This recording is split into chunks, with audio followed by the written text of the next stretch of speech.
Hello. Earlier today, I posted on my blog a short clip from an interview with Jen Psaki, the White House press secretary. And she always receives a lot of criticism for her, giggly, airhead sort of routine. And that quality of her just extreme intellectual shallowness, uh, which I don't know whether she is really like that or whether that is the role that she plays on television. But that quality of her being a complete intellectual lightweight and an airhead, it comes into an even greater relief when we contrast it with her Ukrainian counterpart, Alexei Arestovich, who does pretty much the same job as she does in the United States. He does it in Ukraine. Arestovich is an intellectual. He is a founder of his own school of philosophy. He is a very successful businessman. He is a multilingual, profound thinker. And when he appears, and he does this many times a day in times of the war, you really want to listen to him and hear what he say, because whether I agree with him or not, and I often don't, it's always interesting, it's always complex, fascinating. And also he has this magnetic personality that people just want to listen to. In short, the opposite of Jan Psaki. Of course, the question is, why can't we get anything better here in the United States in terms of who represents our institutions of power publicly? The United States is a great country.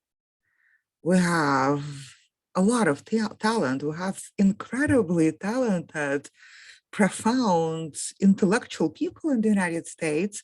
There's just really, really no shortage of smart people with great personalities who could make a good impression, right?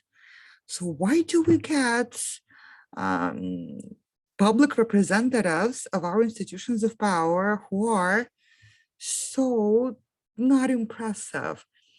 To me, this is not a bug. This is a feature. This is being done purposefully so that we feel contempt for the institutions of the nation state, so that we do not feel any respect and that we don't take any pride in the institutions of the nation state, so that we can feel superior to them and feel that they are not serving any useful purpose.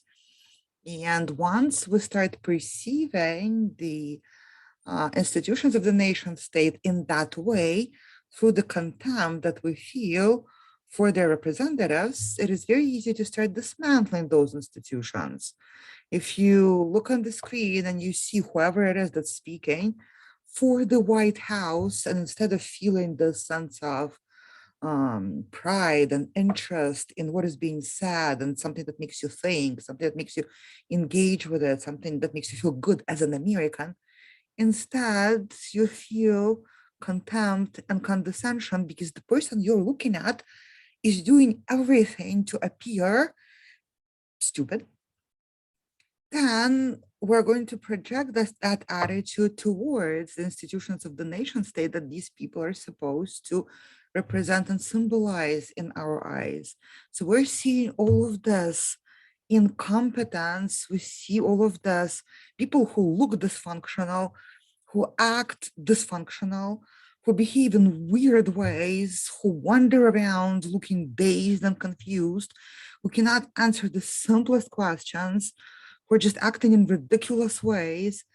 And there are so many of them that happen so much. And we're seeing this in so many institutions. Whenever you think about the last time you hear any of the representatives of the United States Armed Forces speak and give any public statement, how did you feel about them? Did they look a little ridiculous? Were they saying things that were ridiculous? Because in my experience, that's exactly what keeps happening. So we see some bumbling, foolish, giggly, weird people, whether men or women, who are just confused and can't say anything right.